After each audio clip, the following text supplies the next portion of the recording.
lunchtime or whatever, brunch. And Stan said,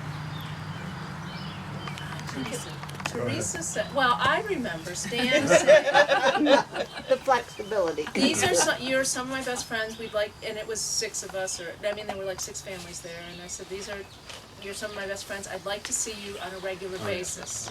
You did say that. Yeah. And Teresa said, oh, Teresa Kirchner. So it's back up. It's me and Dwayne, Stan and Jane, Dave and Leslie,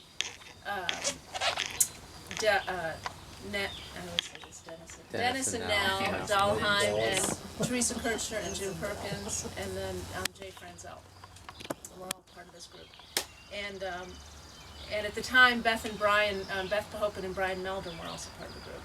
And so Teresa had said, well, when we lived in Massachusetts, we had a group of friends that got together and worked together and helped each other with chores. And so we decided to do that on a once-a-month basis. And at the time, I think we each had 2 days out of the year. We'd get together, we'd work for a couple hours, and then have a potluck. And either on a Saturday or a Sunday. And Jane is still the keeper of the schedule, and it changes every year. So that one year you would get height of the summer, and then it keeps going, sort of changing every year, so that your time goes further down, and then you would get. So if you want to transplant something, it might take 4 or 5 years. Right. Before you get to the spring, right. Right. It takes that long for rhubarb anyway. Yeah. And so we started doing that, and we have done things like splitting and stacking wood, building new gardens, harvesting, painting, moving chicken coops, building chicken coops, weeding, of course, weeding the blueberries. Stan and Jane have about 60 blueberry plants. you eat the blueberries and you get to come pick. Right. And anything that needs to be done. And we come ready to work, we bring tools, and we work. And, it's amazing how much work you can get done with, 10 pairs of hands. And we talk, of course, while we work. And then we always have a potluck pretty much at noon on the dot. The great things about this is that we see each other on a regular basis. All of us have kids, so all the kids have grown up. We are the garden group aunts and uncles to all the kids, because most of us actually moved to Wayne from somewhere else, and we don't have family close by, so that these kids have, extra adults involved in their lives, which is a good thing. When our daughter got married 2 years ago, of course all the garden group was invited, because Right. we don't have she doesn't have aunts and uncles in Maine, so. And so the garden group has taken on a new level. Their daughter Julia married, and they live in Bowdoin and are farming and have a baby. So the garden group grandchild. So it's continuing on, and there's a testimonial I found from Julia that she wrote when she graduated from College of the Atlantic. That's in this memory book here about what a big influence we were in her life. I want to get a copy of that. Yeah. But the other thing is that we share tools and stuff. We don't all have to have a truck. We don't all have to have a rototiller or whatever tools. We don't all have to have the post hole digger. We don't all have to have, I don't know, the tools that, that are What is it sometimes that hard Jay to find. has? That, Yeah. the bush hogger. Right. It's trying to find the flowers. Yeah. So that's one good thing, and I think that maybe something that a community could do is to have another, like a tool library, that people could have to borrow things that you only need once a year or something, or a couple times a year, which is something I would love to see happen sometime, somewhere, sometime. Or if you need a house jack or whatever. Right. Mhm. Right. and we can get a lot done. And like, You have a jack? Yeah. Yeah, we have a high lifter jacket if anyone needs one. Good, all It's right. in the basement. You're welcome to borrow it. It hasn't been out for long. It was a wedding present to us from my brother. So. Wood splitter? You got a wood splitter, anybody? Cider pressed, but. oh, that's fun. Cider press, that sounds pretty useful. That is pretty nice. The couple of things occurred to me about this. One is that you can't tell the profound impact of small things. This probably wouldn't have happened if the Fedco seed company hadn't in the old days shipped out group seed orders in bulk, and they had to be divided up.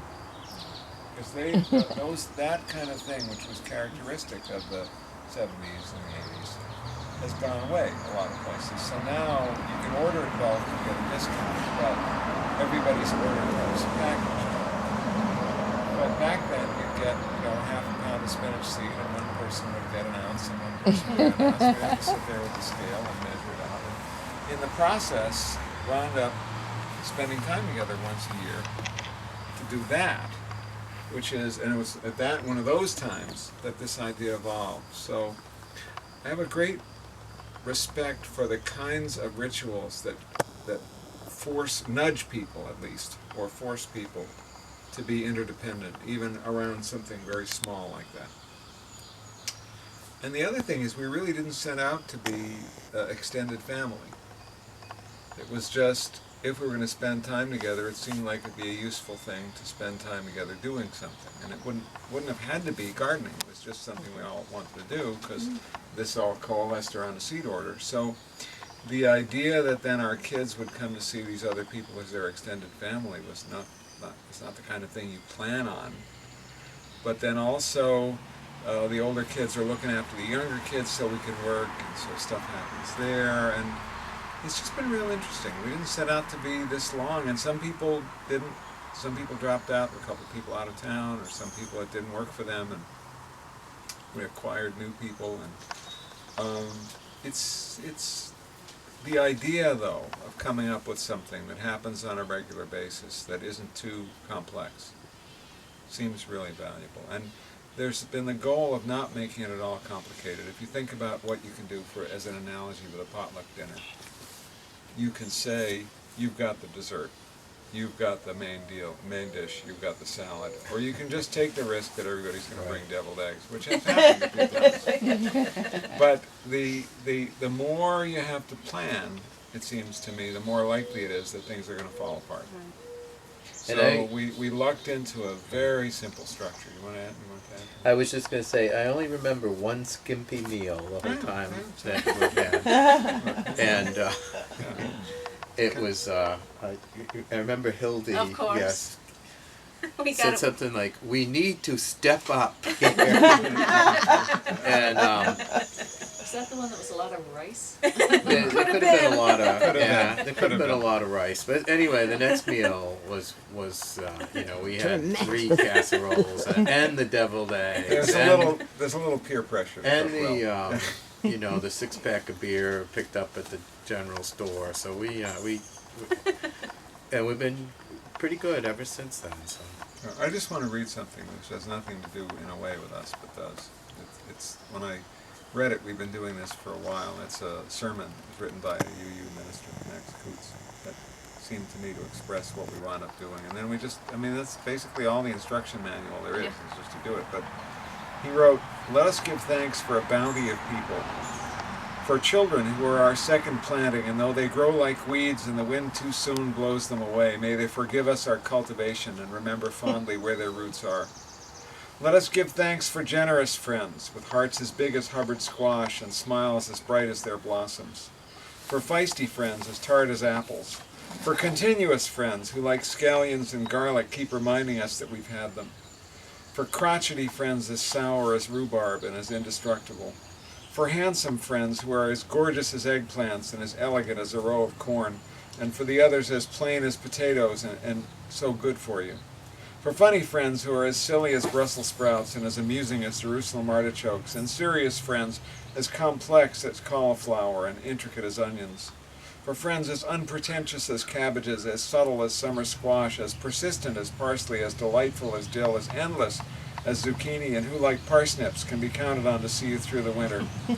For old friends nodding like sunflowers in the evening time, and young friends coming on as fast as radishes. For loving friends who wind around us like tendrils and hold us despite our blights, wilts, and witherings. For all these we give thanks. That's good. So, what I thought we'd do is, if you have any questions, we'll take questions. We have this memory book. There's copies of the article that I just wrote, that I did write about this garden group that was just published in the Moffitt Journal. And we have some treats and snacks if you're starving and thirsty. And then we'd go on a little tour to see what Wayne and I have created here. It's pretty remarkable. Sounds great. Any questions?